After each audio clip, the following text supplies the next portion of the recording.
Hello বন্ধুরা, শুভ দুপুর। তোমাদের কি সবার খাওয়া দাওয়া হয়ে গেছে?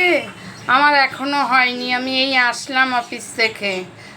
দেখো রান্নাঘরে কি রান্না হয়েছে একটু তোমাদের সাথে শেয়ার করি। দেখো ভাতের মধ্যে আমলকি আছে আর হচ্ছে পেঁপে আছে, এটা তো রোজের।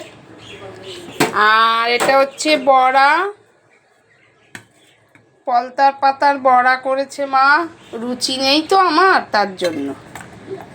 আর এটা হচ্ছে কারকল ভাজা, এটা হচ্ছে টক ডাল আমড়া দিয়ে করেছে, আর এটা হচ্ছে ট্যাংরা মাছ। এই আজকের মেনু আমাদের। তাহলে বন্ধুরা আমি খেতে বসে পড়ি।